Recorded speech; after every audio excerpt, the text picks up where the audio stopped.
ഇപ്പോൾ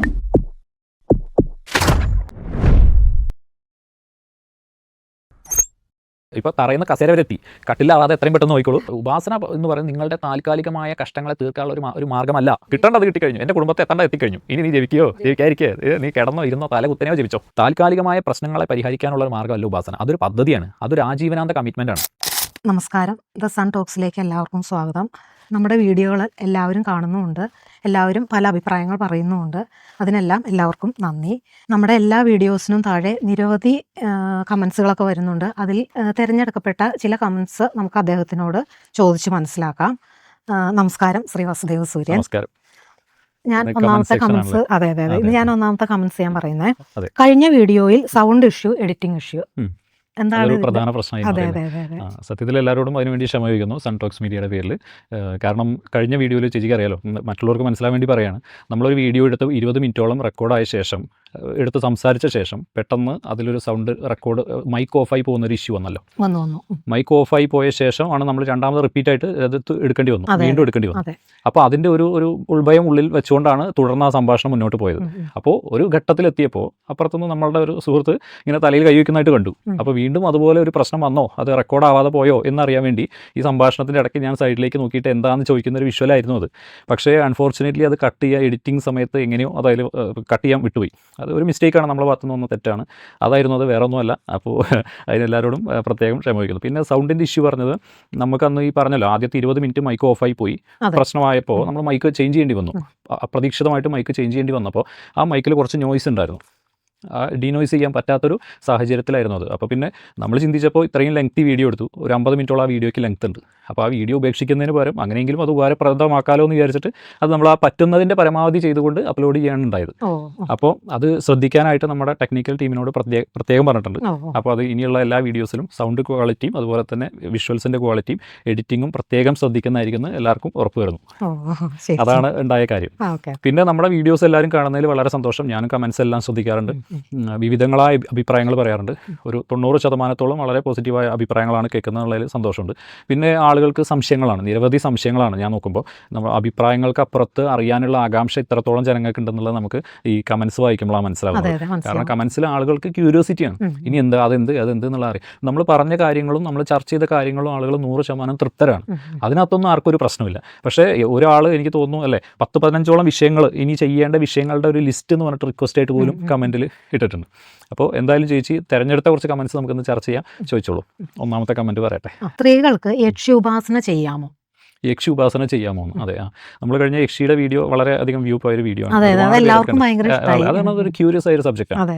സാധാരണ വിഷയം പോലെയല്ല, അത് വളരെ ഒരു ആളുകൾക്ക് കൗതുകത്തിൻ്റെ ഭാഗമായിട്ടായാലും ശരി, ആകാംക്ഷയുടെ ഭാഗമായിട്ടായാലും ശരി, വിശ്വാസത്തിൻ്റെ ഭാഗമായിട്ടും എല്ലാ നാനാവിധ മതസ്ഥർക്കും അറിയാൻ ആഗ്രഹമുള്ള ഒരു കാര്യമാണ്. നമ്മളൊക്കെ ചെറുപ്പം തൊട്ട് യക്ഷിയെ പ്രമേയമാക്കിയുള്ള സിനിമകളൊക്കെ ഉണ്ടാകും. അപ്പോൾ അതുകൊണ്ടാണ് നമ്മൾ ആ വിഷയം ഇടാൻ കാരണം. അതല്ല അതിൻ്റെ സങ്കല്പമെന്നും അതിന് ആരാധന തലത്തിൽ അതിന് താന്ത്രികമായിട്ട് അതിന് മറ്റൊരു അർത്ഥമുണ്ടെന്നും അത് എന്താണെന്നുള്ളത് മറ്റുള്ളവർക്ക് പറഞ്ഞു കൊടുക്കാനാണ് നമ്മൾ ശ്രമിച്ചത്. അപ്പോൾ അതിൽ നമ്മൾ വിജയിച്ചതിൽ ഒരു സന്തോഷം. അപ്പോൾ ഞാൻ ആ വീഡിയോയിൽ പറഞ്ഞിട്ടുണ്ടായിരുന്നു, അത് ആർക്കൊക്കെ ഉപാസിക്കാൻ ചേച്ചി എന്നോട് ചോദിച്ചു. അപ്പോൾ ഞാൻ പറഞ്ഞു അതെ. അപ്പോൾ ഞാൻ അതിന് യക്ഷി ഉപാസന ചെയ്യാൻ അർഹതയുള്ള ആളുകളുടെ കുറച്ച് കാര്യങ്ങൾ പറഞ്ഞ കൂട്ടത്തിൽ ഞാൻ ഇങ്ങനെ പറഞ്ഞു, അത് സ്ത്രീകൾ പൊതുവേ യക്ഷി ഉപാസന ചെയ്യുന്നതായിട്ട് കണ്ടിട്ടില്ല എന്ന് പറഞ്ഞു. അപ്പോൾ അതുകൊണ്ടായിരിക്കും അത് അങ്ങനെ എടുത്തു വയ്ക്കാൻ കാരണം. അപ്പോൾ ഞാൻ പറഞ്ഞത് പൊതുവേ എന്നുള്ള പറഞ്ഞു, പൊതുവേ സ്ത്രീകൾ യക്ഷി ഉപാസന ചെയ്യുന്നതായിട്ട് കണ്ടിട്ടില്ല. കാരണം നമുക്ക് സാത്വികമായിട്ടുള്ള മൂർത്തികളും അല്ലാതെ രൗദ്രഭാവത്തുള്ള മൂർത്തികളും ഇഷ്ടംപോലെ ഉണ്ട് സനാതനധർമ്മത്തിൽ. അപ്പോൾ അത് യക്ഷി ആരാധന എന്നൊക്കെ പറഞ്ഞതിൻ്റെ അങ്ങേ അറ്റമാണ്. അപ്പോൾ അതിൻ്റെ ആ ഓരോ സ്റ്റേജസും കഴിഞ്ഞ് നമ്മൾ അവിടെ എത്തിച്ചേരുകയാണ് വേണ്ടത്. ഇതങ്ങനെയല്ല. ഇപ്പോൾ ഞാൻ എല്ലാവരോടും പറഞ്ഞിട്ടുണ്ട്, നിത്യകർമ്മം ഒരു ഭാഗത്തുകൂടി കൊണ്ടുപോകണം, ഉപാസന മറ്റൊരു ഭാഗത്തുകൂടി കൊണ്ടുപോകണം. നിത്യകർമ്മം ഉപാസന രണ്ടാണ്, ഒന്നല്ല. ആളുകൾ ഇപ്പം നിത്യകർമ്മം എന്ന് വെച്ച് കഴിഞ്ഞാൽ ഉപാസനയിൽ നിന്നുണ്ടാകുന്ന തട്ടുമുട്ടും അതിൻ്റെ ഉഷ്ണവും ശാന്തി ബാലൻസ് ചെയ്യാൻ വേണ്ടിയിട്ടാണ് നമ്മൾ നിത്യകർമ്മം ചെയ്യുന്നത്. ഉദാഹരണം, ഇപ്പോൾ ഗായത്രി കിട്ടിയവരാണെങ്കിൽ ഗായത്രി ജപം, ഈ ദശപ്രണവത്തോട് കൂടിയിട്ട് ഗായത്രി ജപിക്കുക, ഛന്ദസ് തൊട്ട് ജപിക്കുക, അതുപോലെ തന്നെ അഷ്ടാക്ഷരി പഞ്ചാക്ഷരിയും ഒരു തർപ്പണമൊക്കെ ഉണ്ട്. ഋഷികൾക്കും ദേവന്മാർക്കും ഒക്കെ തർപ്പണമൊക്കെ ഉൾപ്പെട്ട ഒരു സന്ധ്യാവന്ദനത്തിൻ്റെ അതാണ് അതിൻ്റെ പൂർണ്ണരൂപം. ഇനി ഇല്ലെങ്കിൽ കൂടിയും അഷ്ടാക്ഷരി പഞ്ചാക്ഷരിയെങ്കിലും ജപിച്ച് ആ ഒരു നിത്യകർമ്മം ഉറപ്പിക്കാത്തൊരു വ്യക്തിക്ക് മറ്റൊരു വിധത്തിലുള്ള ഉപാസനകളും ചെയ്യാൻ അർഹതയില്ല. കാരണം അതുകൊണ്ടുണ്ടാകുന്ന ഉഷ്ണത്തിന് നമുക്കിപ്പോൾ വ്യായാമം ചെയ്താൽ നമ്മൾ ശരീരം വേർക്കും, പക്ഷേ അതിന് അതിനപ്പുറത്ത് അതിനെ തണുപ്പിക്കാനുള്ള ഒരു മാർഗ്ഗം കൂടി അപ്പുറത്ത് വേണം. അപ്പോൾ അത് ഇല്ലെങ്കിൽ അത് ശരീരത്തിലെ തന്നെ പല അവയവങ്ങളെയും നമ്മുടെ നാഡീവ്യവസ്ഥയും നമ്മുടെ ബുദ്ധിയും എല്ലാം മനസ്സിനെയും എല്ലാം ബാധിക്കും. അപ്പോൾ അതിനെ ബാലൻസ് ചെയ്യണം. എന്ത് ചെയ്താലും അതിനെ ബാലൻസ് ചെയ്യാൻ ഒരു സിസ്റ്റം നമ്മൾ രൂപീകരിച്ചെടുക്കണം. അപ്പോൾ അതാണ് നിത്യകർമ്മം. അപ്പോൾ ഞാൻ പറഞ്ഞ സ്ത്രീകൾ ഉപാസിക്കുന്നതിനെ കുറിച്ച് പറഞ്ഞപ്പോൾ പ്രത്യേകിച്ച് ഇതിൻ്റെ ഒരു മാനദണ്ഡങ്ങളെല്ലാം വെച്ച് നോക്കുമ്പോൾ ഇപ്പോൾ സ്വാഭാവികമായിട്ടൊരു മനുഷ്യനെ ചിന്തിച്ച് നോക്കിയാൽ മനസ്സിലാവുന്നുള്ളൂ. ഞാൻ എന്താ പറഞ്ഞത്, രാത്രിയാണ് എല്ലാവിധ ജപസംഖ്യ കുറവാന്തി എന്ന് പറഞ്ഞു. പക്ഷേ പുരച്ചരണം മുഴുവൻ രാത്രി കാലത്താണ് ഉപാസന എന്ന് പറഞ്ഞു. അതൊരു കാര്യം. ഏകാന്തമായ സ്ഥലത്താണ് ഉപാസിക്കേണ്ടതെന്ന് പറഞ്ഞു. പലതും വനങ്ങൾക്കുള്ളിലും പ്രത്യേക വൃക്ഷങ്ങൾക്ക് താഴെയൊക്കെയാണെന്ന് പറഞ്ഞു. ഇത് നമുക്കൊരു കൂട്ട് കൊണ്ടുപോകാനോ അങ്ങനെയൊന്നും പറ്റില്ല. അത് ഏകാന്തമായി ചെയ്യേണ്ട കാര്യങ്ങൾ ഏകാന്തമായിട്ട് ചെയ്യേണ്ടതെന്ന് പറഞ്ഞു. അപ്പം തന്നെ അത് സ്ത്രീകൾക്ക് സാധിക്കുമോ ഇല്ലയോ എന്നുള്ളത് പ്രായോഗികമായിട്ട് ചിന്തിച്ചാൽ മനസ്സിലാവും. പിന്നെ എനിക്ക് തോന്നുന്നില്ല അത്തരത്തിലൊരാൾക്ക് ഇന്ന് ഉപാസിക്കാൻ സാധിക്കുമെന്ന് വെച്ചാൽ പറ്റില്ല. ഈ അല്ല ഞാൻ ചെയ്യുന്നുണ്ടെന്നൊക്കെ പറയുന്ന ആളുകൾ വീട്ടിൽ നിന്ന് ജപിക്കേണ്ടതെന്ന് പറയണേ അല്ലേ. ഇപ്പോൾ ഒരാൾ അതിൽ കമൻറ്റ് കണ്ടു, ഞാൻ ചെയ്യുന്നുണ്ട്, യക്ഷി ഉപാസന ചെയ്യുന്നുണ്ടെന്ന്. അപ്പോൾ അവർ എത്ര നാളായി തുടങ്ങിയിട്ട് നമുക്കറിയില്ല. അതിൻ്റെ പരിണിത ഫലം എന്താണെന്ന് നമ്മൾ അറിഞ്ഞിട്ടില്ല. അത് ഈയിടെ തുടങ്ങിയതായിരിക്കണം, എന്തായാലും 1 വർഷത്തിൽ കൂടുതലായിട്ടില്ല എന്നുള്ള ഉറപ്പാണ്. കാരണം അവർ കമൻറ്റ് ചെയ്യാനുള്ള ഒരു പ്രാപ്തി അവർക്ക് വന്ന സ്ഥിതിക്ക് അപ്പോൾ 1 വർഷത്തിൽ കൂടുതലായിട്ടുണ്ടാവില്ല. അല്ലെങ്കിൽ ശരിയായ രീതിയിലായിരിക്കില്ല. അല്ലെങ്കിൽ യക്ഷി പോലും ആ ദേവത പോലും അത് മൈൻഡ് ചെയ്തിട്ടുണ്ടാവില്ല. ഇല്ലെങ്കിൽ സ്വാഭാവികമായിട്ട് അത്തരത്തിലൊരു സൗഖ്യം അവർക്ക് വരാൻ സാധ്യതയില്ല. മനസ്സിലായില്ലേ? അപ്പോൾ പൊതുവായിട്ട് എല്ലാവരോടും ഈ കമൻറ്റ് ഭാഗമായിട്ട് പറയുന്നത് ഉപാസന വേറെ നിത്യകർമ്മം വേറെയാണ്. ആദ്യം നിത്യകർമ്മമാണ് ആരംഭിക്കേണ്ടത്. ഉപാസന രണ്ടാമത്തെ കാര്യമാണ്. നിത്യകർമ്മം ആരംഭിക്കണം. അതിനിപ്പോൾ ഒരു ഗുരു ഉപദേശമായാലും മതി. നമുക്കിപ്പോൾ മാധ്യമങ്ങളിലൂടെ ഇപ്പോൾ യൂട്യൂബൊക്കെ വഴിയുള്ള ഇൻഫർമേഷൻ ആയാലും മതി. നിത്യകർമ്മത്തിന് മതി. അതിങ്ങനെ ചെയ്യണം, ഇങ്ങനെ കുളിക്കണം, ഇന്ന ദിശയിലേക്ക് ഇരിക്കണം, ഇന്നതുപോലെ മതി. പക്ഷെ ഉപാസനയ്ക്ക് അത് പോരാ. ഉപാസന ഒക്കെ അതിൻ്റെ ത്രൂ പ്രോപ്പർ ചാനൽ തന്നെ പോകണം. അപ്പോൾ നിത്യകർമ്മം ഉറപ്പിക്കാത്ത ഒരാൾക്ക് ഉപാസന ചെയ്യാൻ അർഹതയില്ല. പിന്നെ ദീക്ഷയെക്കുറിച്ചൊക്കെ ഇനി മുന്നോട്ട് ക്വസ്റ്റ്യൻ വരികയാണെങ്കിൽ പറയാം. അപ്പോൾ ഇതാണ് ഇതിൻ്റെ പ്രധാന കാരണം. അപ്പോൾ സ്ത്രീകൾ ചെയ്യുന്നുണ്ടോ എന്ന് വെച്ച് കഴിഞ്ഞാൽ അപ്പോൾ ചെയ്യുന്നവരുണ്ടാവും അല്ലേ. അപ്പോൾ നമ്മൾ ഒരു സുരക്ഷയുടെ ഭാഗമായിട്ട് ഒരു പൊതുവായ കാര്യങ്ങൾ, പിന്നെ ആ ഒരു തുടർച്ചയൊക്കെ ഒരു സ്ത്രീക്ക് കിട്ടുമോ? ഇപ്പോൾ ഇത്ര കാലം ജപം നടത്തണം. അപ്പോൾ ഒരു നിശ്ചിത കാലത്തിൽ കൂടുതൽ ഒരു സ്ത്രീക്ക് ജപം അത് ചെയ്യാൻ, ആ പുരസ്കരണം ചെയ്യാൻ സാധിക്കുമോ എന്നുള്ളതൊക്കെയാണ് അതിൻ്റെ കാര്യം. അതുകൊണ്ടൊക്കെയാണ് അത് സാധ്യമല്ല എന്ന് പറയാൻ കാരണം. അതാണ് അതിൻ്റെ ഉത്തരം. ഞാൻ അടുത്ത ചോദ്യത്തിലേക്ക് പോകാം. കർണപിശാചിനി മന്ത്രം ജപിച്ച ആൾ അനുഭവം പങ്കുവച്ചിട്ടുണ്ട്. ചെവിയുടെ കേൾവി പോയി എന്നാണ് അദ്ദേഹം പറഞ്ഞത്. ഇതിനെ കുറിച്ചൊന്ന് പറയാമോ? കർണപിശാചിനി എന്ന് പറയുന്നത് ഇപ്പം നമ്മൾ പറഞ്ഞ യക്ഷി ആരാധനയിൽപ്പെട്ട, അത് അഷ്ടയക്ഷിണിപ്പെട്ട അല്ല എങ്കിലും ഒരു യക്ഷിണിയുടെ പേരാണ് കർണപിശാചിനി എന്ന് പറയുന്നത്. അപ്പോൾ അത് ഉപയോഗിക്കുന്നത് എന്തിനാണെന്ന് വെച്ച് കഴിഞ്ഞാൽ, എന്തിനാണ് ആ സാധന ചെയ്യാൻ ഒരാൾ പോകുന്നത്, എന്താണ് അതുകൊണ്ട് അയാൾക്ക് പ്രയോജനം? നമ്മളൊരു ഉപാസന ചെയ്യുമ്പോൾ എന്തിനാണ് ഞാനിത് ചെയ്യണമെന്ന് ഒരു 10 പ്രാവശ്യം 100 പ്രാവശ്യം ചോദിക്കണം, അന്വേഷിക്കണം. ഇവിടെ എത്രയോ നമുക്ക് സുഖമായിട്ട് ജീവിച്ചാൽ മതിയോ, നല്ല ദാമ്പത്യം മതിയോ, ഒരു ജോലിയും അത്യാവശ്യം സുഖകരമായ ഒരു മനസ്സമാനമുള്ള ജീവിതം മതിയെങ്കിൽ എന്തിനാ അതിനൊക്കെ പോകുന്ന ആവശ്യം? എന്തിനാ അതിന് പോകുന്നത്? ഇതൊക്കെ പല ഉദ്ദേശങ്ങൾക്ക് വേണ്ടി ഒരു കാലത്ത് ചെയ്തിരുന്നവരായിരുന്നു. കാരണം കർണപിശാചിനി എന്നൊക്കെ പറയുന്നത് നമുക്ക് അത് ആരാധിച്ച് ഉപാസിച്ച് വരുമ്പോൾ ഒരു തലത്തിലെത്തുമ്പോൾ നമുക്ക് നമ്മളുടെ ഒരു നിയർ ബൈ ഫ്യൂച്ചറൊക്കെ ഇങ്ങനെ ഒരു ബോധം പോലെ നമുക്കൊരു ധാരണ ഉണ്ടാവില്ല. ചില സമയത്ത് സാധാരണ മനുഷ്യനുണ്ടാവില്ല, അപ്പോൾ ഇങ്ങനെ വരാൻ സാധ്യതയുണ്ട്, അല്ലെങ്കിൽ ഇന്നെ പോലെ ആയിരിക്കും എന്നുള്ള നമുക്ക് നമ്മുടെ മനസ്സ് തന്നെ നമ്മളോട് ഇങ്ങനെ പറഞ്ഞുകൊണ്ടിരിക്കും. അതിനിപ്പോൾ ഉപാസന വേണമെന്നൊന്നുമില്ല, എല്ലാവർക്കും അത് അനുഭവപ്പെട്ടിട്ടുണ്ടാവും അല്ലേ. അല്ലെങ്കിൽ ഒരു മോശം കാര്യം വരുന്നതിന് മുമ്പേ നമ്മളെ മനസ്സ് അതിൻ്റെ ലക്ഷണങ്ങൾ കാണിച്ചു തരും കുറേശ്ശെ അല്ലേ.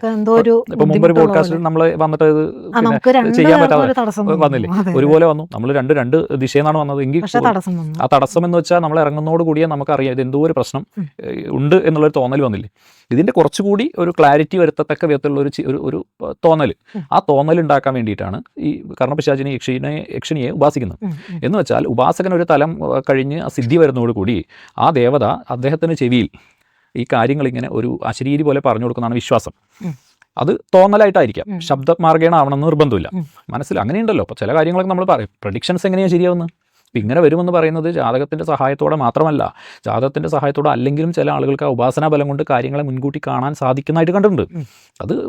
അതിന് വലിപ്പച്ചെറുപ്പമൊന്നുമില്ല, പ്രായഭേദമന്യേ സകലർക്കും അത് സാധിക്കാൻ അല്ലേ. നമ്മൾ പറയുന്ന ചില കാര്യങ്ങൾ അത് മുൻകൂട്ടി നമുക്ക് തിരിച്ചറിയുകയും നമ്മൾ പറയുമ്പോൾ യാഥാർത്ഥ്യമാവുകയും ചെയ്യുന്നുണ്ടല്ലോ. അപ്പോൾ ഇത് അതിൻ്റെ കൂടി കുറച്ചുകൂടി ഉയർന്ന തലത്തിൽ, ഇപ്പോൾ ഒരു രാജ്യം മറ്റു രാജ്യത്തെ ആക്രമിക്കാൻ വരുന്ന വിവരങ്ങൾ ഇദ്ദേഹത്തിൻ്റെ രാജാവിനെ അറിയിക്കാൻ പറ്റും. പണ്ടത്തെ കാലത്ത് ഇതിൻ്റെ ആവശ്യകതയാണ് ഞാൻ പറയുന്നത്.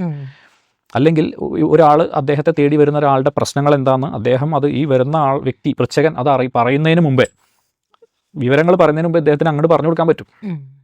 അപ്പോൾ അതിനൊക്കെ വേണ്ടിയിട്ടാണ് അന്ന് ഈ കർണപിശാചിനിയെ ആളുകൾ ഉപാസിച്ചിരുന്നത്. ഇന്ന് എന്തിനാ ഉപാസിക്കുന്നത്? ഇന്ന് മനുഷ്യന് സമയമില്ല. അതെ അതിലേക്ക് വന്നത് കേൾവിശക്തി പോകാന്ന് വെച്ച് കഴിഞ്ഞാൽ ഇത് ചെവിയിൽ ഉപദേശിക്കുന്നതായിട്ടാണ് സങ്കല്പം.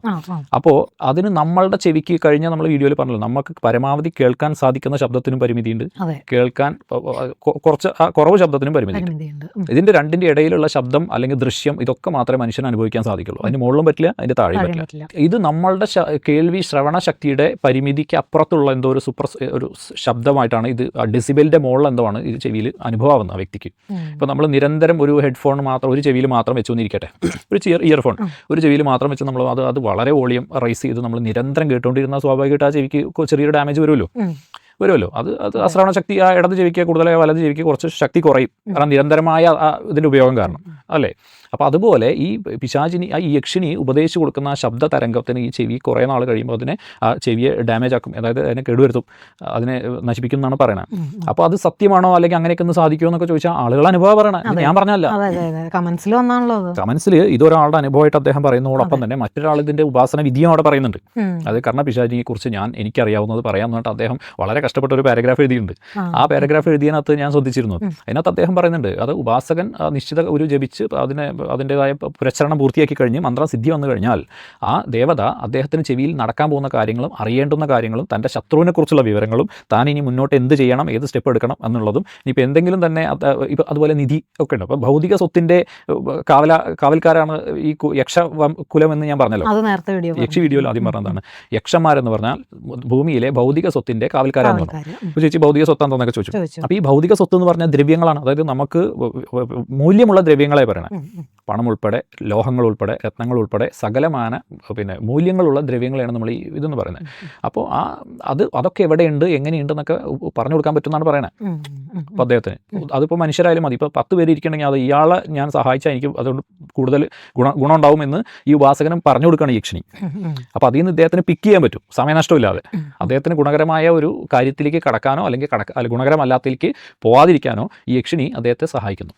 അപ്പോൾ അതിനു വേണ്ടിയിട്ടാണ് ഉപാസിക്കുന്നത്. ഇന്ന് ആളുകൾക്ക് വേറെ പണിയില്ലേ, മനുഷ്യന്മാർക്ക് സമയമില്ലെന്ന്, സമാധാനമില്ല, എല്ലാവരും ഓട്ടപ്പാച്ചിലാണ്, നല്ല തൊഴിലില്ല, അല്ലെങ്കിൽ കടബാധ്യതകൾ, അല്ലെങ്കിൽ കുടുംബത്തെ പ്രശ്നങ്ങൾ, വിവാഹം നടക്കുക, അല്ലെങ്കിൽ മക്കൾ ഇല്ല, അല്ലെങ്കിൽ മക്കളുണ്ടെങ്കിൽ അതിൻ്റെ ബുദ്ധിമുട്ടുകൾ, ഈ വക പ്രശ്നങ്ങളുടെ ഇടയിൽ ഇത്രയേറെ സാത്വിക മൂർത്തികളോടെ ഉള്ളപ്പോൾ അല്ലേ, നാനാമതത്തിലുണ്ടല്ലോ. അപ്പം ഞാൻ പറഞ്ഞ ഏത് ആരാധനയിൽ പോയാലും അതിൻ്റേതായ രീതിയിൽ പോയാലും അതുകൊണ്ട് ഗുണമുണ്ട്. ഇപ്പം ഞാനിപ്പോൾ ഹിന്ദു മതത്തിലെ കാര്യങ്ങൾ നമ്മൾ ഹൈന്ദവമായ കാര്യങ്ങൾ പറയുകൊണ്ടാണ് അത് ചർച്ച ചെയ്യുന്നത്. അപ്പോൾ മറ്റുള്ള കാര്യങ്ങൾ അവരുടെ ആചാര്യന്മാർ പറഞ്ഞോളൂല്ലോ. അപ്പോൾ അതുകൊണ്ടാണ് പറയണത്. ഇപ്പം എന്ന് വെച്ച് കഴിഞ്ഞാൽ നമ്മളുടെ ആഗ്രഹങ്ങളും ചെറിയ കാമനകളും മനുഷ്യൻ്റെ സാധിപ്പിക്കാൻ ഇത്തരത്തിലുള്ള രൗദ്രമായ അല്ലെങ്കിൽ ഇത്തരത്തിലുള്ള കടുത്ത ആരാധനാ പദ്ധതിയിൽ കൂടെ ഒന്നും പോകേണ്ട യാതൊരു ആവശ്യമില്ല. നമ്മളിതിനെ എങ്ങനെ കോംപ്ലിക്കേറ്റഡ് ആക്കാന്നല്ല ചിന്തിക്കേണ്ടത്. ആരാധന കൊണ്ട് മനുഷ്യന് ബുദ്ധിമുട്ടല്ല ഉണ്ടാവേണ്ടത്.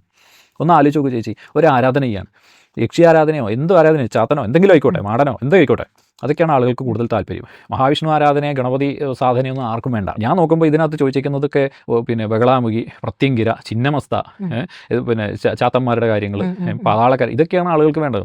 ലളിതമായിട്ട് ജീവിക്കാൻ വേണ്ടുന്ന ആരാധന, സമാധാനം, ആളുകൾക്ക് അത് കോംപ്ലിക്കേറ്റഡ് ആയതിലേക്ക് ആളുകൾക്ക് ഒരു താല്പര്യം കൂടും. അതൊരു പ്രകൃതി നിയമമാണ്.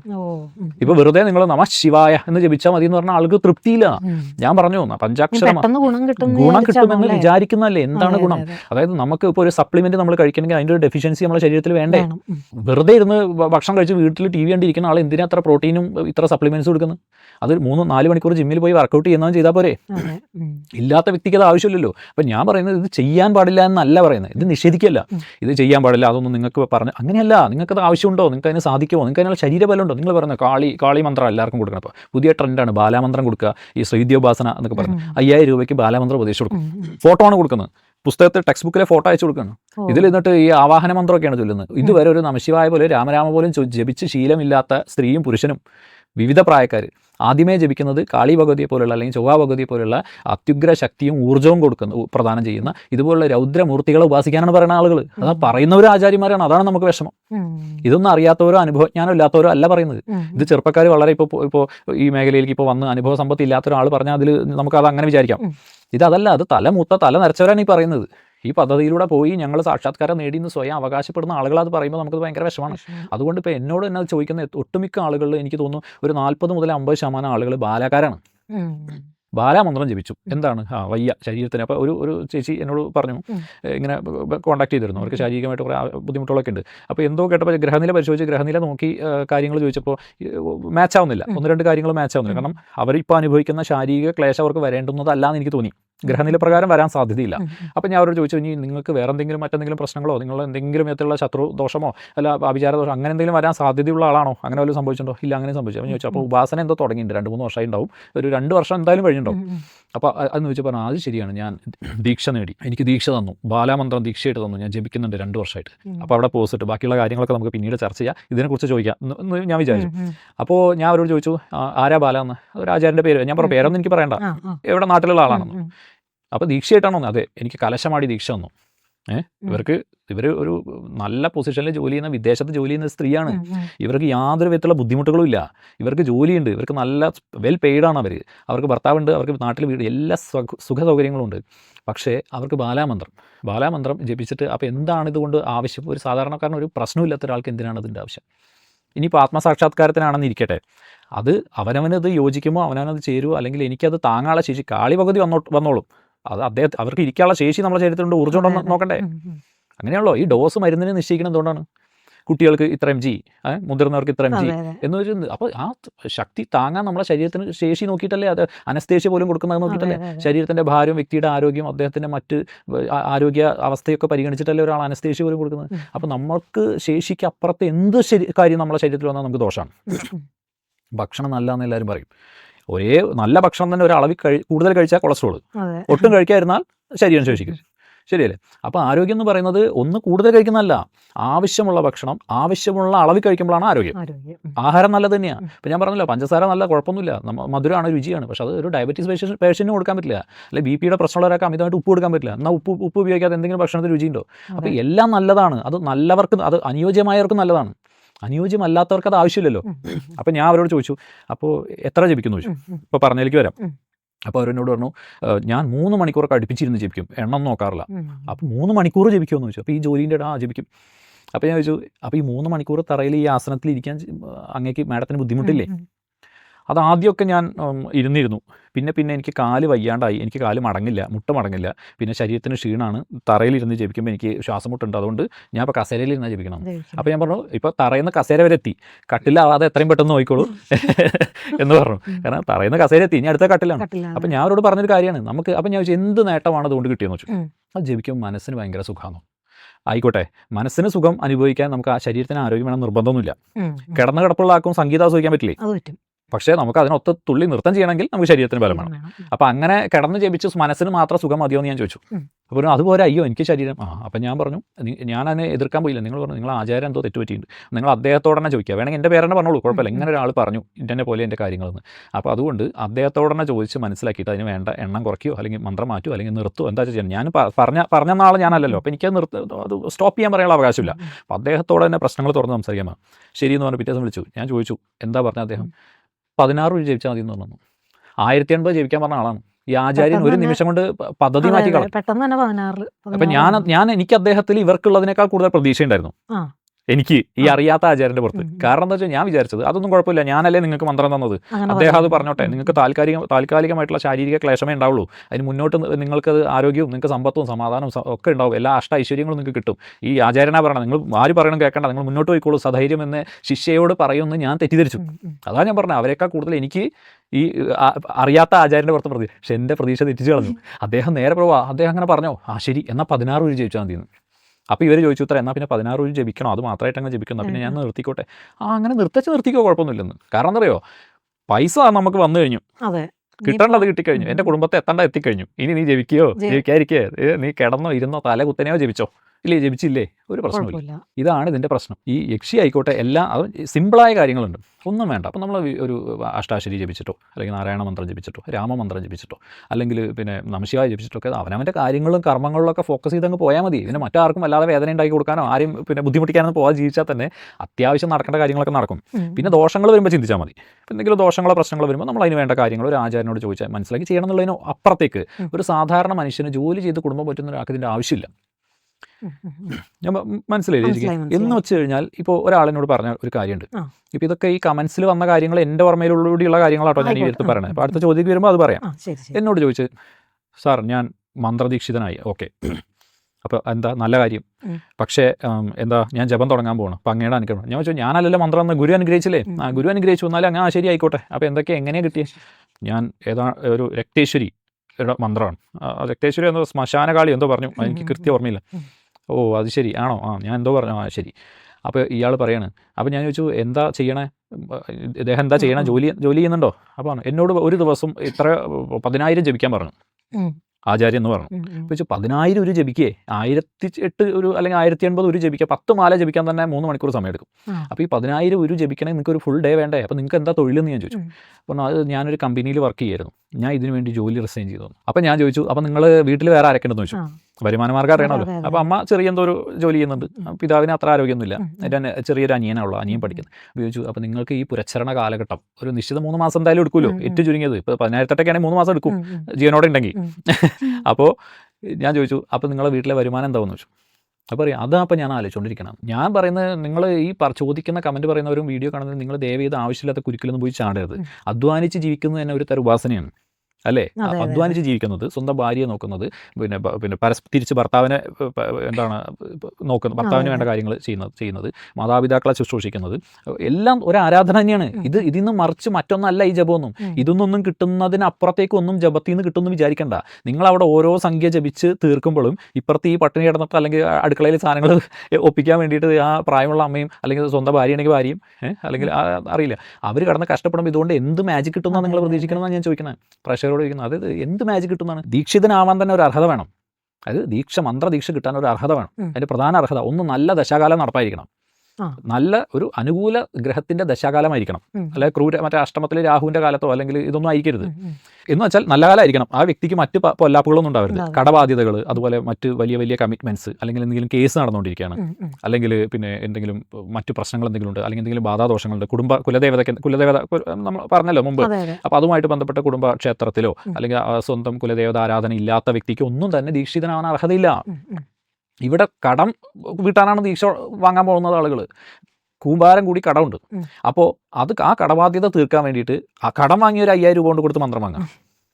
അതിൽ എന്ത് ലോജിക്കാവുള്ളത്? അതിൻ്റെ ആവശ്യമില്ല. കാരണം എന്ന് വെച്ച് കഴിഞ്ഞാൽ ഉപാസന എന്ന് പറയുന്നത് നിങ്ങളുടെ താൽക്കാലികമായ കഷ്ടങ്ങളെ തീർക്കാനുള്ള ഒരു മാർഗമല്ല. ഒരു വിധത്തിലുള്ള കഷ്ടമായിക്കോട്ടെ, അത് കേസായിക്കോട്ടെ, വഴക്കായിക്കോട്ടെ, പിന്നെ കടമായിക്കോട്ടെ, അല്ലെങ്കിൽ വിവാഹം നടക്കാത്തതായിക്കോട്ടെ, അല്ലെങ്കിൽ എന്തോ ആയിക്കോട്ടെ, താൽക്കാലികമായ പ്രശ്നങ്ങളെ പരിഹരിക്കാനുള്ള ഒരു മാർഗ്ഗമല്ല ഉപാസന. അതൊരു പദ്ധതിയാണ്, അതൊരു ആജീവനാന്ത കമ്മിറ്റ്മെൻ്റാണ്, ആജീവനാന്ത ഉടമ്പടിയാണ്. അതിന് നമുക്ക് എല്ലാ സുഖം വേണം. ടൂർ പോകണം, ബൈക്ക് വാങ്ങണം, കാറ് വാങ്ങണം, വേൾഡ് ടൂർ അടിക്കണം, ഇറങ്ങുന്ന മൊബൈൽ ഫോൺ വാങ്ങണം, ഉപാസനയും വേണം. അത് നടക്കില്ല. ത്യജിക്കേണ്ടി വരും. ത്യാഗം ചെയ്യാൻ നിങ്ങൾക്ക് മനസ്സുണ്ടോ? നിങ്ങൾക്ക് ഏറ്റവും പ്രിയപ്പെട്ട നിങ്ങളുടെ സുഹൃത്ത് നഷ്ടപ്പെട്ടാലും പ്രശ്നമില്ലേ? നിങ്ങൾക്ക് ജോലി നഷ്ടപ്പെട്ടാലും പ്രശ്നമില്ലേ? കാരണം നിങ്ങൾക്ക് ഞാൻ പറഞ്ഞല്ലോ ആദ്യ വീഡിയോയിൽ, ദേവത ഉദ്ദേശിക്കുന്നിടത്തേക്കാണ് നമ്മൾ എത്തിക്കുക. നമ്മൾ ഉദ്ദേശിക്കുന്നിടത്തേക്ക് ആവണമെന്നില്ല. അപ്പോൾ ദേവത ഉദ്ദേശിക്കുന്നിടത്തേക്ക് എത്തിക്കുന്ന ആ ഒരു മാർഗം നമ്മൾ വിചാരിച്ച മാർഗ്ഗം ആവണമെന്നില്ല. അവിടെ മനുഷ്യൻ തകർന്നു പോകും. നമുക്ക് സാധാരണക്കാരന് ഇപ്പോൾ പ്രത്യേകിച്ച് മാനസിക ബലം കുറഞ്ഞു വരികയാണ്. ഞാൻ നോക്കിയിട്ട് മനസ്സിൻ്റെ ബലം കുറഞ്ഞു വരണം. മനസ്സിലായില്ലേ? കായികക്ഷമതയും കുറഞ്ഞു വരണം. ഈ ചെറിയ കാര്യങ്ങൾ പോലും ആളുകൾക്ക് സഹിക്കാൻ വയ്യാണ്ടായിപ്പോൾ തുടങ്ങി. അതായത് അവനവൻ്റെ പ്രതീക്ഷയ്ക്ക് വിപരീതമായിട്ടൊരു കാര്യം വരുമ്പോൾ സഹിക്കാൻ വയ്യ. ആ വ്യക്തിയാണ് ഇവിടെ പിന്നെ മാടനെയും മറുതയും രക്തേശ്വരിയും കാളിയും പിന്നെ ഉപാസിക്കാൻ പോകുന്നത്. മനസ്സിലായില്ലേ? അപ്പോൾ അതാണ് ഇതിൻ്റെ രത്ന ചുരുക്കം. ഇപ്പോൾ ഏകദേശം ആര് എന്ത് ചെയ്യണം എന്നുള്ള മനസ്സിലായിണ്ടാവുമല്ലോ. അതാണ് അടുത്ത ചോദ്യം ചോദിക്കാം. ജിഷ്ണുപ്രസാദ് എന്ന സ്ഥിരം പ്രേക്ഷകൻ നിരവധി അഭിപ്രായങ്ങൾ കമന്റ് വഴി പറഞ്ഞിട്ടുണ്ട്. അതുപോലെ സൗമ്യ, വിഷ്ണു, പ്രശാന്ത് എന്നിങ്ങനെ നിരവധി പേർ അഭിപ്രായങ്ങൾ അയക്കാറുണ്ട്. അവർക്ക് പ്രത്യേകം നന്ദി പറയുന്നു. അതെ, എല്ലാവർക്കും നന്ദി. ഒരുപാട് പേരെടുത്തപ്പോൾ വായിച്ചല്ലോ. സ്ഥിരമായിട്ട് കമന്റ് ചെയ്യുന്നത്. പക്ഷെ അതിൽ ഉൾപ്പെടുത്താത്ത ആളുകളും ഉണ്ടാവും.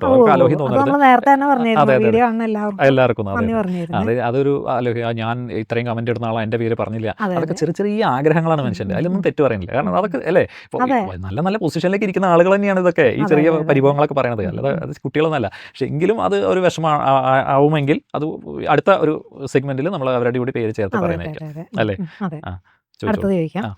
അഷ്ടയക്ഷിണികളുടെ വീഡിയോ ചെയ്യാമോ?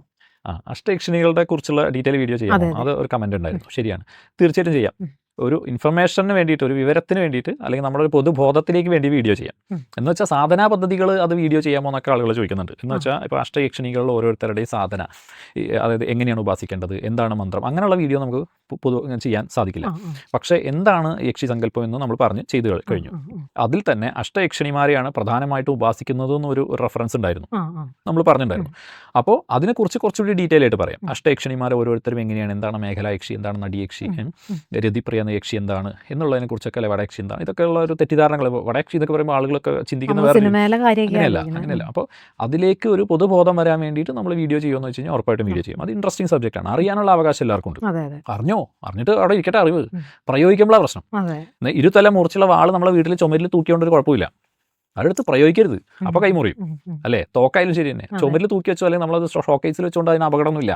അതുപോലെ മന്ത്രമായാലും തന്ത്രമായാലും യന്ത്രമായാലും നമ്മളത് കാണുന്നതുകൊണ്ടോ അറിയുന്നതുകൊണ്ടോ തെറ്റൊന്നുമില്ല. ശാസ്ത്രം പഠിക്കുക, നമ്മളിപ്പോൾ എല്ലാ ശാസ്ത്രം പഠിച്ചൊക്കെ പ്രയോഗിക്കണം എന്ന് പറയരുത്. അപ്പോൾ ഒരു പൊതുബോധത്തിലേക്കായിട്ട് നമ്മൾ ചെയ്യുമെന്ന് വെച്ചാൽ ഉറപ്പായിട്ട് ചെയ്യും. പക്ഷെ അതൊന്നും എടുത്ത് അനാവശ്യമായിട്ട് പ്രയോഗിക്കരുത്. കാരണം ഇന്ന് ആളുകൾ അതിനെ പ്രോത്സാഹിപ്പിക്കുന്ന വീഡിയോസൊക്കെ ഉണ്ട്. ബാക്കി അതായത് 90% പറയും അതുകൊണ്ടുള്ള ഗുണങ്ങൾ ഇതാണ്, നിങ്ങൾക്ക് നിധി കിട്ടും, രത്നം കിട്ടും, പിന്നെ എന്താ നിങ്ങൾക്ക് തൊഴിൽ കിട്ടും, പിന്നെ നിങ്ങളിലേക്ക് ആകർഷിക്കപ്പെടും, തിരിച്ചും മറിച്ചും.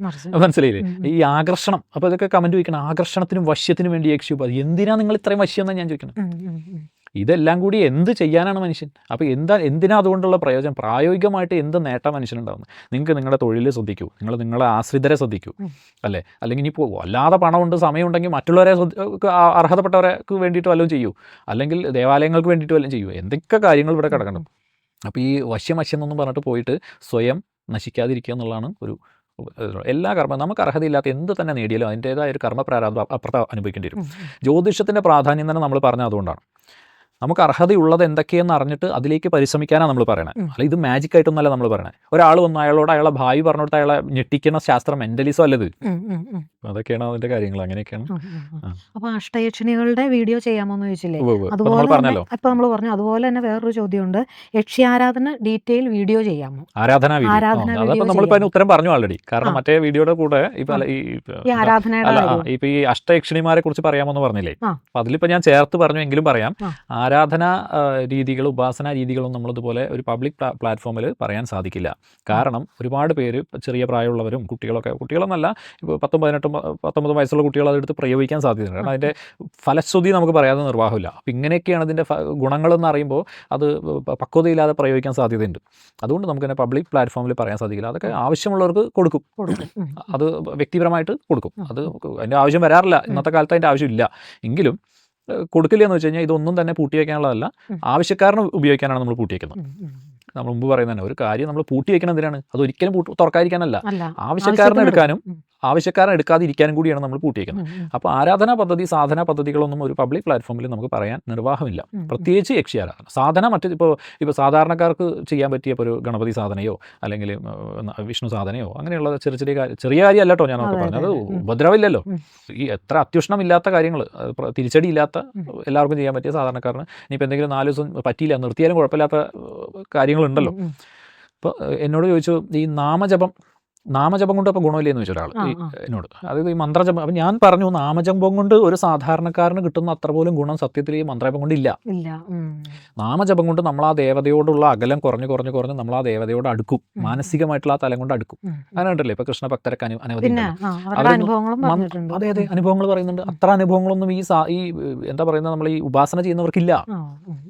അത് വേറെ രീതിയാണ്. ഇത് ദേവത ആ വ്യക്തിയുടെ ചിത്തശുദ്ധിയെ കണ്ട് ദേവത ഭ്രമിക്കുകയാണ്. അത് മനസ്സിന്റെ ശുദ്ധിയെ കണ്ട് നിഷ്കളങ്ക ഭക്തി, അതായത് നിഷ്കാമ ഭക്തി, നിഷ്കളങ്ക ഭക്തി, ആശ്രയ ബുദ്ധിയോടുള്ള ഭക്തി, അത് ആ ദേവതയെ ആശ്രയിക്കുകയാണല്ല, മറ്റൊരു ആശ്രയമില്ല. അപ്പോൾ പിന്നെ ആ ദേവത ചെറിയ അനുഭവങ്ങൾ നമുക്കുണ്ടാവും. നമ്മൾ ചിന്തിക്കുമ്പോഴത്തേക്ക് അത് നടക്കുകയും അനുഭവങ്ങൾ ഒരാൾക്ക് മാത്രം മനസ്സിലാവുന്ന അനുഭവങ്ങളായിരിക്കും. അതൊരു വിധം മറ്റാരോടും പറയാൻ പോകാതിരിക്കുക. അപ്പം എന്നോട് ഒരാൾ പറഞ്ഞിട്ട് എനിക്കൊരു അനുഭവം ഉണ്ടായി സാധനാ പദ്ധതിയിൽ. മറ്റൊരാൾ പറഞ്ഞാണ് അത് ഒരിക്കലും മറ്റൊരാൾ പറഞ്ഞാൽ വിശ്വസിക്കാത്ത അനുഭവമായിരുന്നു. അപ്പോൾ അതിൽ ഭ്രമിച്ചു, ആ ചിത്തത്തിന് ഭ്രമം വന്നു. എന്നുവെച്ചാൽ നമ്മൾ ചിത്തഭ്രമം വരുമെന്ന് പറയും. ചിത്തഭ്രമം എന്ന് പറഞ്ഞാൽ ആളുകൾ ഭ്രാന്ത് എന്നൊക്കെയാണ് വിചാരിച്ചുകൊണ്ടിരിക്കുന്നത്. അങ്ങനെയല്ല, നമ്മൾ ചിത്തത്തെ ഭ്രമിപ്പിക്കുന്ന അനുഭവങ്ങൾ ഉണ്ടാവും. ഉദാഹരണം, ഒരു കാളിയുടെ മന്ത്രം ചൊല്ലുകയാണ്. കുറച്ച് നാൾ കഴിയുമ്പോൾ ഒരാൾ പറയുകയാണ് എനിക്കിങ്ങനെ ചിലമ്പിൻ്റെ ശബ്ദം കിട്ടും, അല്ലെങ്കിൽ വാതിൽ മുട്ടുന്ന ശബ്ദം കിട്ടും, അല്ലെങ്കിൽ ഞാൻ ഉറങ്ങുന്ന സമയത്ത് ആ ജപിക്കുന്ന സമയമായപ്പോൾ എന്നെ ആരെ വിളിക്കുന്ന പോലെ തോന്നി. ഇതൊക്കെയുള്ള ഈ തോന്നലുകളാണ് ചിത്തഭ്രമം. എന്ന് വെച്ചാൽ അപ്പോൾ നമ്മൾ വിചാരിക്കണം എന്താണെന്നറിയോ, ഞാൻ ഈ മന്ത്രം ജപിച്ച് ദേവി എൻ്റെ സ്വന്തം ആളായി കഴിഞ്ഞു, അതുകൊണ്ടാണ് ഇപ്പോൾ ഇങ്ങനെയൊക്കെ ഉണ്ടാവുന്നത്, അപ്പം ഇന്ന് കൂടുതൽ പ്രയോഗം നടത്താം എന്നുള്ളതാണ്. അപ്പം നമ്മുടെ സാധാരണ ബുദ്ധിയെ ഭ്രമിപ്പിക്കുകയാണത്, തെറ്റായ വഴിക്ക് കൊണ്ടുപോകണം. സത്യത്തിൽ അങ്ങനെയല്ല വേണ്ടത്. ഇപ്പോൾ ഒരു കുറച്ച് ദിവസം മുമ്പ് ഒരു കുട്ടി പറഞ്ഞു, എനിക്ക് മന്ത്രം ജപിക്കുമ്പോൾ വിറയ്ക്കും, ഇങ്ങനെ വിറയൽ വരും, അല്ലെങ്കിൽ ഷിവറിങ് വരും. അപ്പോൾ ആ കുട്ടി വിചാരിച്ചിരിക്കുന്നത് ദേവത ആവേശിക്കുന്നതാണ്. അപ്പോൾ ദേവതയുടെ ചൈതന്യം എൻ്റെ ഉള്ളിൽ വന്ന് ഞാൻ ശക്തി പ്രാപിക്കുക എന്നൊക്കെ. അപ്പോൾ ഞാൻ കുട്ടിയോട് ചോദിച്ചു, നമ്മളൊരു അസുഖത്തിന് മരുന്ന് കഴിക്കുമ്പോൾ ആ മരുന്ന് കഴിച്ച ഉടനെ നമുക്ക് തലകറക്കും വിറയലും വന്നാൽ ആ മരുന്ന് അനുകൂലമാണോ പ്രതികൂലമാണോ? മന്ത്രം ഒരു വിധത്തിൽ നമ്മുടെ ഒരു പ്രശ്നത്തിന് പരിഹാരമാകാൻ സാധ്യതയുള്ള ഒരു മന്ത്രം, ഒരു മെഡിസിൻ തന്നെയാണത്, ഒരു മരുന്ന് തന്നെയാണ് മന്ത്രം. അപ്പോൾ അത് ജപിക്കുമ്പോൾ ഇത്തരത്തിൽ ശാരീരികമായിട്ട് മരുന്നും മന്ത്രം എന്ന് പറയാറുണ്ടല്ലോ. അതെ, അത് രണ്ടും വേണം. അപ്പോൾ ഇത് വ്യക്തിക്ക് ഇത്തരത്തിൽ അനുഭവം ഉണ്ടെങ്കിൽ അത് അദ്ദേഹത്തിന് ചേർന്നതല്ല. ഇപ്പം നമ്മളൊരു മരുന്ന് കഴിക്കുമ്പോൾ എന്തെങ്കിലും വല്ല റിയാക്ഷനോ അലർജിയോ അല്ലെങ്കിൽ തലകറക്കോ കൈ കാല് വിറയലോ ഒക്കെ വന്നു കഴിഞ്ഞാൽ ഡോക്ടറോട് പറയില്ലേ എനിക്കിത് കഴിച്ചപ്പോൾ ഇങ്ങനെ ഉണ്ടായി. അപ്പോൾ ഡോക്ടർ എന്താ ചെയ്യുക? വേറെ മരുന്ന്. എന്തുകൊണ്ടാണ് വേറെ മരുന്ന്? അത് നമുക്ക് ചോദിച്ചാൽ. അപ്പോൾ അതുപോലെ മന്ത്രം, ഇപ്പോൾ ഈ മന്ത്രം ജപിക്കുമ്പോൾ ഇങ്ങനെയുള്ള ലക്ഷണങ്ങളൊക്കെ പല ആളുകൾക്കുണ്ടെങ്കിൽ അത് അനുകൂലമായിട്ടാണെന്ന് തെറ്റിദ്ധരിക്കരുത്. അത് ആ മന്ത്രം നിങ്ങൾക്ക് അനുകൂലമല്ല. അനുകൂലമായിട്ടാണെങ്കിൽ അങ്ങനത്തെ വിറയിലും തലയിറക്കൊന്നും അല്ല ഉണ്ടാവുക. അല്ല, അപ്പൊ ഓരോ ആൾക്കാർക്കും പ്രത്യേക മന്ത്രങ്ങൾ. നമ്മൾ മുമ്പ് പറഞ്ഞല്ലോ, അത് നമ്മൾക്ക് അനർഹമായതും അർഹമായതും ഉണ്ട്, എല്ലാ കാര്യമുണ്ട്. ഭക്ഷണം ഉൾപ്പെടെ സകല കാര്യം നമുക്ക് ചേരുന്നതും ചേരാത്തതും ഉണ്ട്, വസ്ത്രമുണ്ട് ചേരുന്നതും ചേരാത്തതുണ്ട്, മന്ത്രവും ചേരുന്നതും ചേരാത്തതും ഉണ്ട്. നമുക്ക് ചേരുന്നത് തെരഞ്ഞെടുത്ത് കണ്ടുപിടിക്കണം. നമ്മളിത് പറഞ്ഞല്ലോ മുമ്പുള്ള വീഡിയോസിൽ നമ്മൾ ആൾറെഡി മെൻഷൻ ചെയ്യുന്നുണ്ട് ചെറിയ രീതിയിൽ. നമുക്ക് അനുഭവം കൊണ്ട് കണ്ടുപിടിക്കാം, ആചാര്യന്മാരോട് അന്വേഷിച്ച് കണ്ടുപിടിക്കാം, ഗ്രഹനില പരിശോധിച്ച് കണ്ടുപിടിക്കാം. അപ്പോൾ അങ്ങനെയുള്ള വിവിധങ്ങളായ മാർഗ്ഗങ്ങൾ വേണ്ടതിന് വേണ്ടി ഉപയോഗിക്കും. അല്ലാതെ ഞാൻ എൻ്റെ ശത്രുവിനെ എങ്ങനെ നശിപ്പിക്കാന്നുള്ളതിനെ കുറിച്ച് റിസർച്ച് ചെയ്യുന്നതിന് പകരം സ്വയം ഇങ്ങനെ ഇതുപോലെയുള്ള നമുക്ക് ദോഷകരമല്ലാത്ത ലളിതമായ ഉപാസനകളും സാധനങ്ങളും ചെയ്തുകൊണ്ട് തൻ്റെ കുടുംബത്തെ എങ്ങനെ പോഷിപ്പിക്കാം എന്നുള്ളത് ചിന്തിച്ചാൽ മതി. അപ്പോൾ പ്രശ്നങ്ങളില്ല.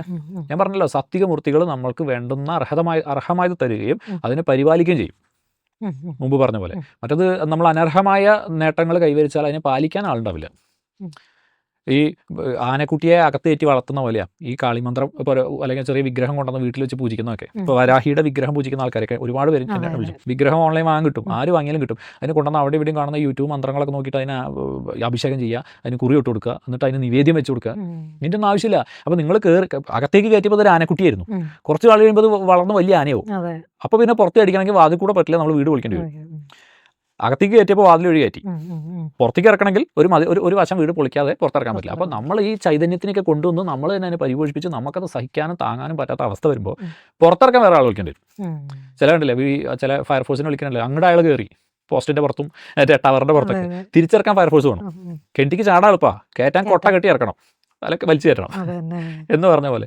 അപ്പോൾ ഇതാണ് ഇതിൻ്റെ കാര്യം. നമ്മൾ തന്നെയാണ് ഈ എന്തൊക്കെ ചെയ്യാമെന്നുള്ളതിനെ കുറിച്ച് റിസർച്ച് ചെയ്യുന്നതിന് മുമ്പ് എന്തൊക്കെ ചെയ്യാൻ പാടില്ല എന്നറിയാമെന്നാണ് അതിലാണ് ഏറ്റവും പ്രാധാന്യം. എന്തൊക്കെ ചെയ്യാമെന്നുള്ളതാണ് നോക്കുന്നത്, എന്തൊക്കെ ചെയ്യാൻ പാടില്ല എന്നാണ് ആദ്യം അറിയേണ്ടത്. ഒരു അസുഖമാണെങ്കിലും അങ്ങനെയല്ലേ, ആദ്യം ചെയ്യാൻ പാടില്ലാത്ത കാര്യങ്ങളാണ് ഡോക്ടറോട് ചോദിച്ചു വാങ്ങേണ്ടത്. അതാണ് അതിൻ്റെ യുക്തിപരമായിട്ട് കാര്യങ്ങളെ തിരിച്ചറിഞ്ഞ് ചെയ്യാനുള്ളൊരു യുക്തി എല്ലാത്തിനും പ്രയോഗിക്കണം. ഏത് ആചാര്യം പറഞ്ഞാലും, ഏത് പുസ്തകത്തിൽ പറഞ്ഞാലും, ഏത് പ്രമാണത്തിലുണ്ടെങ്കിലും സ്വന്തം, ഞാൻ മുമ്പ് പറഞ്ഞിട്ടുണ്ട്, സ്വന്തം അനുഭവങ്ങൾ, നിമിത്തങ്ങൾ, ഇതിൽ വിശ്വസിക്കണം. ഇതാണ് സത്യം. ഇപ്പോൾ ഒരാൾ ഇങ്ങനെ ഇല്ല എന്ന് പറഞ്ഞു, നമുക്ക് അങ്ങനെ അനുഭവം ഉണ്ടാവണു, അപ്പോൾ നമ്മൾ വിശ്വസിക്കാതെ അറിയില്ല. വേറെ ആൾ പറഞ്ഞാൽ അങ്ങനെയൊക്കെ ഉണ്ടാവും എന്ന് പറഞ്ഞു, നമുക്ക് ഉണ്ടായിട്ടില്ല, അപ്പോൾ നമ്മൾ വിശ്വസിക്കാതെ. അപ്പോൾ നമ്മളുടെ സ്വന്തം അനുഭവങ്ങളെ ഒബ്സർവ് ചെയ്തുകൊണ്ട് യുക്തിപരമായ വീക്ഷണത്തോടുകൂടി, മുൻ വീക്ഷണത്തോട് കൂടിയിട്ട് ഒരു യുക്തിപരമായിട്ട് വേണം കാര്യങ്ങൾ ചെയ്യാൻ. ഇല്ല അത് എടുത്ത് ചടിച്ച് ചെയ്യരുത്. അടുത്തൊരു ചോദ്യമുണ്ട്. നിരവധി പേർ ചോദിച്ച ചോദ്യമാണ്, എങ്ങനെ കുലദേവതയെ കണ്ടുപിടിക്കാൻ? അതെ അതെ അതെ അതെ, ശരിയാണ്. അത് ഒരുപാട് പേര് ചോദിച്ചിട്ടുണ്ട്, ഒരുപാട് പേര്. ഇപ്പോൾ നമ്മൾ കുലദേവത എന്ന് പറയുമ്പോൾ ഇത്രയേറെ ആളുകൾക്ക് ഈ അറിയാത്ത ഒരു കാര്യമായിരുന്നു ഈ കുലദേവത. പലർക്കും അറിയില്ലായിരുന്നു എന്താണ്. ഇപ്പോൾ ഒരുപാട് വീഡിയോസൊക്കെ അതിന് തുടർന്ന് കാണാൻ തുടങ്ങിയിട്ടുണ്ട്, ശ്രദ്ധിച്ചോ? അപ്പോൾ അത് നല്ല കാര്യം. ആര് പറഞ്ഞു കൊടുത്താലും ആളുകൾ അറിയുന്നുണ്ടല്ലോ, അതിലെനിക്ക് സന്തോഷമുണ്ട്. അപ്പോൾ കുലദേവതയെ എങ്ങനെ കണ്ടുപിടിക്കാന്ന് വെച്ച് കഴിഞ്ഞാൽ 3 മാർഗ്ഗങ്ങളാണ്. ഒന്നുകൂടി മുമ്പ് പറഞ്ഞാണെങ്കിൽ കൂടി സംശയം തീർക്കാൻ 3 മാർഗ്ഗങ്ങളാണ്. ഒന്ന്, നമ്മുടെ തന്നെ പൂർവികരോട് ചോദിച്ച് അന്വേഷിക്കുക. പൂർവികർക്ക് അറിയാവുന്ന വിവരങ്ങളെ നമ്മൾ ആദ്യം കളക്ട് ചെയ്യണം. ഇപ്പോൾ വീട്ടിലുള്ളവരോ പ്രായം ചെന്നവരോ ഒക്കെ ചെറിയ അവ്യക്തമായ അറിവുകളായാലും മതി. ഇപ്പോൾ ഉദാഹരണം അവർ പറയും, ഞാൻ പണ്ട് പറഞ്ഞില്ലേ രാത്രിയാണ് ചെയ്യാറ്, അല്ലെങ്കിൽ ഇന്നൊക്കെ ആയിരുന്നു നിവേദ്യങ്ങൾ, ഇന്ന മരത്തിന് താഴെയായിരുന്നു അല്ലെങ്കിൽ അകത്തായിരുന്നു എന്നൊക്കെ പറയുമ്പോൾ ഒരു ആചാര്യന് മനസ്സിലാവും അത് ഏകദേശം ഇന്നതൊക്കെ ആയിരിക്കാൻ സാധ്യതയുണ്ട്. അപ്പോൾ ആ ലഭ്യമായ വിവരങ്ങൾ നമ്മളൊരു വശത്ത് വെക്കണം, മാറ്റി വെക്കണം.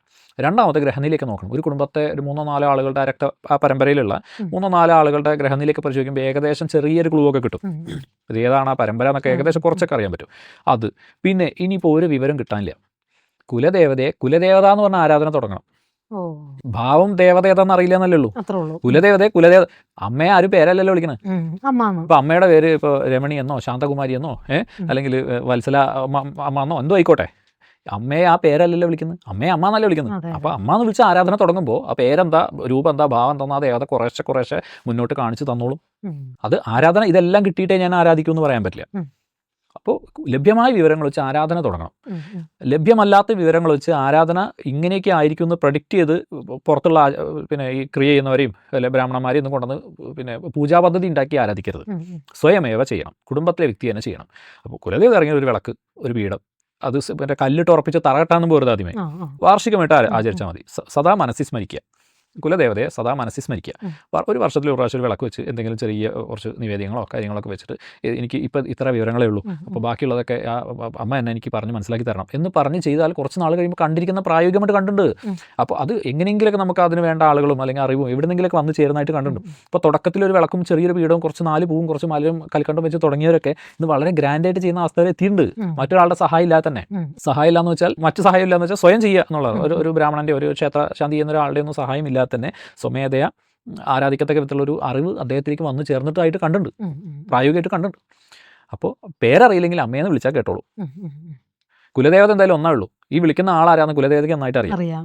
ഇപ്പോൾ സ്വന്തം വീട്ടിൽ അമ്മയെന്ന് വിളിക്കുമ്പോൾ അമ്മ പുറകോട്ട് തിരിഞ്ഞു നോക്കാറില്ല, ആരാ വിളിച്ചതെന്ന്, എവിടുന്നാ വിളിക്കണമെന്ന് അറിയാം. അതെ അതെ അതെ. എന്ന പോലെ തന്നെ കുലദേവതയ്ക്ക് അറിയാം ആരാ വിളിക്കണമെന്ന്. ഇതൊക്കെ നമ്മുടെ ശരീരത്തിലുണ്ട്. നമ്മുടെ തന്നെ ശരീരത്തിൽ അടങ്ങിയിരിക്കുന്ന ഈ ചൈതന്യ കലയെ പുറത്തേക്ക് ഇറക്കി ആരാധിച്ച് തിരിച്ചകത്ത് കയറ്റുന്ന പരിപാടി ഇത് പുറത്തുനിന്നുള്ളൊരു ഒരു ഒരു ഒരു അദൃശ്യ വസ്തുവല്ല, ഒരു അന്യ വസ്തുവല്ല, ഇത് ഒരു അന്യ ചൈതന്യമല്ല കുലദേവത. നമ്മുടെ തന്നെ ഉള്ളിലുള്ളതിനെ നമ്മളെ സങ്കല്പം കൊണ്ട് പുറത്തേക്ക് വെച്ച് ആരാഴ്ച തിരിച്ചു കയറ്റണം. അപ്പോൾ നമ്മുടെ ശരീരത്തിൽ ഇതുണ്ട്. അതാണ് അതിനെക്കുറിച്ച് പറയാനുള്ളത്. അപ്പോൾ ഇന്നത്തെ കമൻസിൻ്റെ ഉത്തരങ്ങളൊക്കെ പറഞ്ഞു കഴിഞ്ഞു. അപ്പോൾ മാസത്തിൽ ഒരു തവണ നമുക്ക് കമൻസിനുള്ള ഉത്തരങ്ങളൊക്കെ നൽകാം. ഇനിയും എല്ലാവരും വീഡിയോസുകളൊക്കെ കാണണം, അഭിപ്രായങ്ങൾ പറയണം. അടുത്ത ഒരു പുതിയ വീഡിയോയുമായി വരാം. നന്ദി, നമസ്കാരം. നമസ്കാരം.